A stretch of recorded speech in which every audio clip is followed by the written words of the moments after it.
everyone, I'm Nick. Hey, I'm Ricky. And welcome to the Demand Gen Daily Podcast.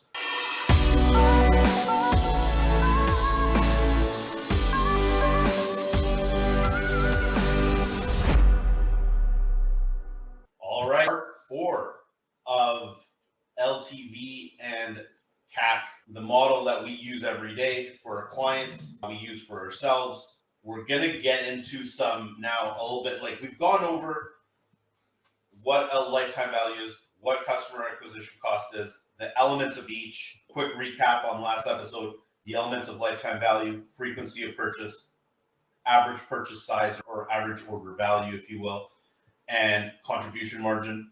And customer acquisition cost, really simple. It's like mitigation of cost, right? What are some of the characteristics when we're looking at these two things? Because they are very different, right? So the characteristics of lifetime value, highly controllable by companies. So why this matters? Lifetime value is fundamentally about strategy, right?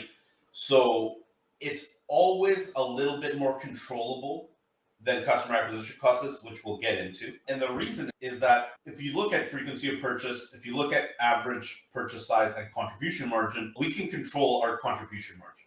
Right? Because we can increase prices, we can lower cost of goods sold. We can also increase price, like we can increase price, bundles, subscriptions, all of these things, right? So highly controllable by us. And you might say, like, the market dictates some of these things. It's like, yeah, you have competitors, don't get me wrong. That's absolutely true. The market's always changing, but for example, it's like you see the market, and this is what we're taught, like in marketing, when we start out, it's like you look at the market positioning, you decide where to go in the market. Where's the blue ocean? Branding, highly controllable, right? If you want to take a position in the market, that's highly controllable. Exactly, right? So like you have control over it. You might not have control of it like immediate term. So look, it is somewhat influenced by the market. It is, right? Because again, you have competitors, if you have raw costs, if you have raw material costs, or if you're purchasing something and reselling it, there's influences acting upon you in terms of like the market has some control of this. Can you sell that product at a premium? Can you increase the brand position of your company? You have infinite control over those factors, right? So you can control that. So there's a big difference of marking something up by 5% and then reselling it versus creating a luxury brand where you could maybe get like 90% contribution out of it. So again, the market does have an influence on you, especially in the near term. However, with enough long-term planning, really you're in the driver's seat here of controlling that lifetime value from that aspect. Yeah, absolutely. And one of the other characteristics here is that it's mid to long-term in nature. When we're talking about building a brand, that's not short-term, right? When we talk about short-term, we're talking about things like budgets. Do we turn on a new campaign? Do we turn off a campaign? How do we want to focus our marketing budget in the short term? Mid to long-term, we're really talking about initiatives that are lasting, branding initiatives, content. These are things you can control the lifetime value in the short term a little bit, but this is really about looking long term. How do we get that long term customer to stick with us for the lifetime? Yeah, and this is the domain of strategy, right? I always get asked, where does strategy fit in? And I'm like, it primarily fits in around like the LTV side of the equation. Don't get me wrong, strategy also belongs in customer acquisition cost. However, the majority of the lifetime value side is affected by the strategy. That is like almost wholly affected by the strategy, whereas like customer acquisition cost is affected by strategy a little bit, but it's actually way more affected by the tactics that are then implemented in support of that strategy, right? So like part of the strategy is, do we want a subscription model? How are we going to retain this client? Like how we build our business out to retain that client for as long as possible. How are we developing brand and brand loyalty? These are very mid to long-term things that are strategic in nature. Price increasing. Again, like you can't just increase price. It has to be strategic. Like, why are you allowed to increase price? Right? Like, why will your customers allow you where increasing price is a positive and not a negative. Add-ons to products. So it's like, we have this product line, we're going to increase lifetime value by adding this new product line. Addition of product line, again, very strategic in nature. Upselling people to higher models. So like bringing on an additional line that may be like a higher ticket. So you have one price point, then you have another version of the product that's a higher price point. All of these things, again, mid to long-term in nature, highly strategic, not short-term. So let's go over to the other side of the equation and talk about the characteristics of customer acquisition costs.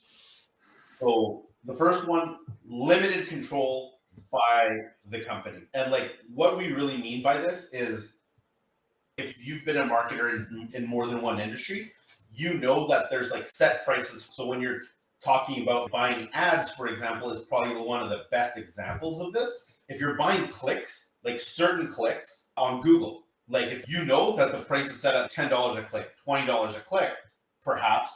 By industry. Yeah. And it's by industry, right? So yes, you could get very good quality scores, which drive this down, of course.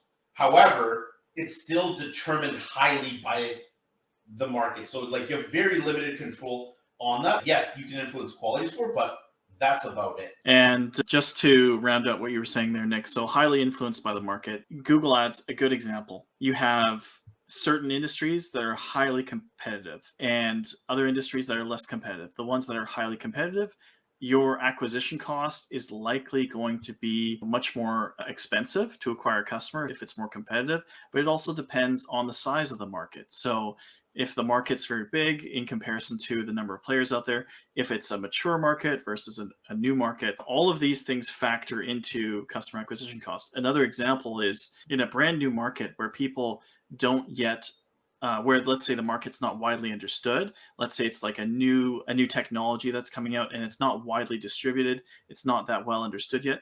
Generally, it's going to be much more expensive to acquire those early adopters versus a mature market where people understand. So you're not having to educate nearly as much. Yeah. When we talk about highly influenced by market, this really means that there is limited control. The last item, which kind of rounds this thing out, is it's immediate to midterm in nature. So for example, like if you like getting your quality score from say like a 2 or a 3 on Google to 7 or 8, if you know what you're doing, if you have the appropriate like skill sets within your business, this isn't something that should take too long to do in the great scheme of things. It's again short to medium term in nature. It's not medium to long term, like say like strategy and pivoting and all of these things are. The nice thing about this is that when we talk about customer acquisition costs as a mitigation of cost, it's nice because things can happen very fast, right? You can ad optimize very quickly. If you already have traffic running, you can improve your CRO, your conversion rate optimization in a way where you're going, if you're getting like very low conversions, like 1% or something like that, you could go to 2%. And all of a sudden your conversions double. And that can happen if you unlock the sauce, like the secret sauce really quickly. Like that can happen in 1 month, 2 months. Whereas like getting a subscription model off the ground, which is on the lifetime value side, it's like that can take months and months. Right. Yeah. So again, to wrap this thing up, like on the customer acquisition cost side, highly limited control by the company, highly influenced by the immediate to midterm in nature. And a lot of this is going to come down to like the skills of the people in your marketing team, who your partners are, and how they're looking at this, right? Because big changes quickly and then they taper off over time. Perfect. Until next time.